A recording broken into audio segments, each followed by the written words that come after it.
then here comes Behram again, and he says, how about putting all your videos of your tele classes on NAMC, North American Morbid Council website? Wonderful idea. We are in the process of doing it. My answer on slide number 40 in the bottom is, it is a work in progress. And we have finally given this work to be done by Yazdi Tatra of the Mumbai. And we are going to update this, and when it is all updated, I will keep an eye on it and let you guys all know. Just to let you know what is the front page looks like, I am on next slide number 41, I guess. Yeah, I am on slide 41, which shows North American Morbid Council website with our logo. And this will be done, and then I will let you know about it. And thank you, Behram, for the suggestion. Now Behram Pastagya again, and he has a very interesting question. And I think this is where we may end the class today, but let's just see how it goes. He says that there are a number of places now coming up for Atash Kadeh, Dare Mairs. So one question he had for the, especially looking for the Washington DC Kamran Atash Kadeh, that what kind of trees we should be planting in our Atash Kadeh compound that relate to our Iranian old traditions and customs. What a wonderful question that is. I never thought about that. You see 10 acres of land with one building, and that's about it. So I send out this request, and my very learned scholar friend Ervad Bagli answered quite well. And basically the trees we see in our Indian Daremer, Atash Behram and so on, Atash Kadeh is pomegranate and date palm, because those are the two we use to prepare the barsam with the date palm twig, and the pomegranate we use the leaves for our naan ceremony in Naujot and so on.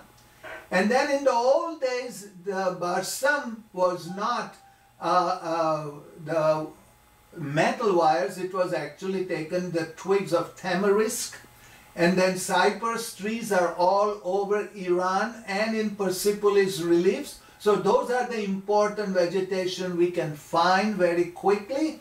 In fact, Zarathustra is credited to plant a cypress tree in Iran, which is over 5,000 years ago. Whether it's true or not, but that is the way the people understand. I will show you one later on. But it all depends upon the weather conditions, and that is the one that dictate the trees to plant. There is an article by Jehan that I sent it to you yesterday, I think, because I forgot to send it before. And besides cypress tree, the date palm trees, the pomegranate trees and so on, and then he mentions that in our Yazashne we use the twigs of a Homer plant, as we call it, which is nothing but a species of ephedra. And as soon as you say ephedra, everybody says, you mean to say we are here in narcotics in our religion? Whatever it may be. So that is another plant that Jehan was suggesting, but I doubt we could plant this one, because only place we get this Homer plant in India is from the mountainous regions of Iran. And it comes as a dried twigs.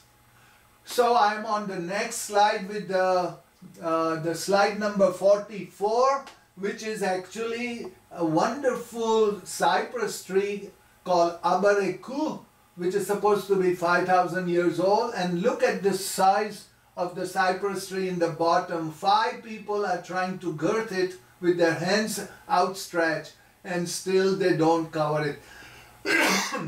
And then when you go into Persepolis, you will see this relief of the people coming to come for the Nowruz ceremony in Persepolis to greet the emperor, and cypress trees are all over in that. In fact, in the lower left-hand corner, it is actually Indian delegation with a cow as the gift to Emperor Daraius.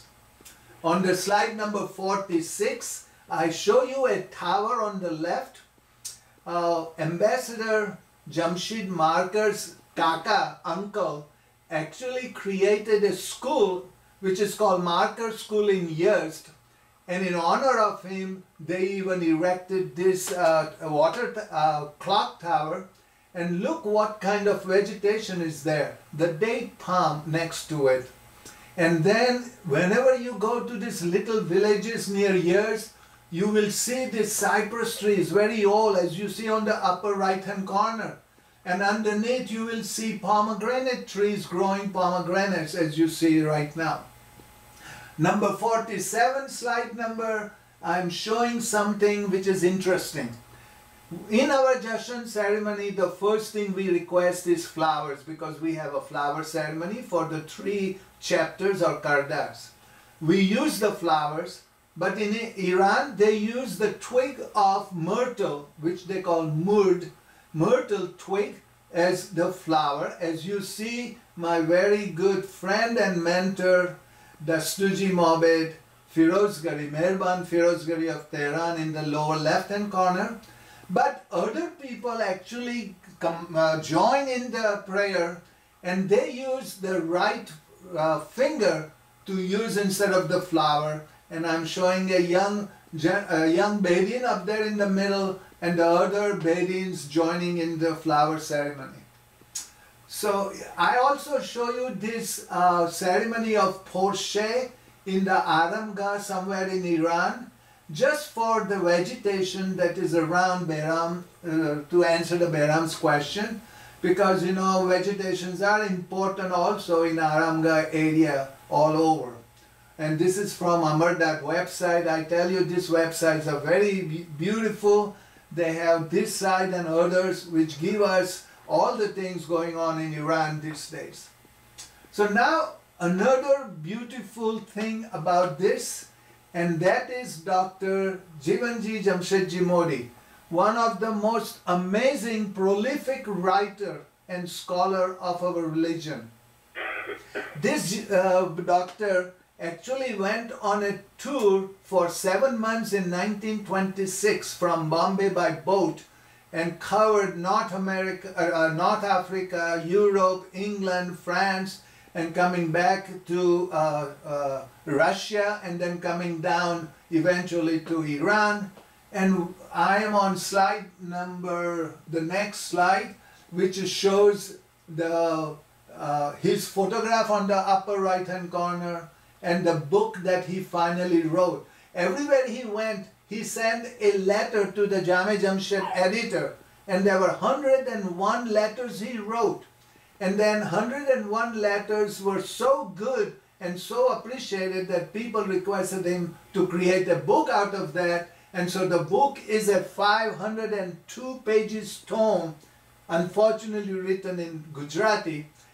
The beautiful thing about this scholar is wherever he went, he created tremendous insight into things he saw and witnessed of our religion, society and customs in Iran, and compare them with Parsi practice, which is a wonderful way of doing it, what we are doing in Iran and how we have adapted in India. For example, the barsam is now wires in India, whereas it used to be twigs before, and so forth. So he talks about this Gambar Jashan in Yazd.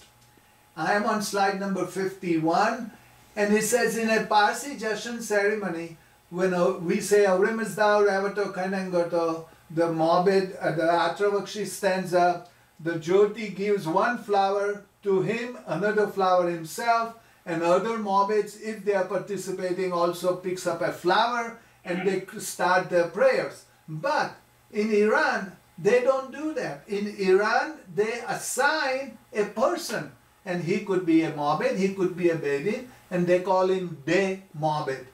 He's like an MC for the Jashan.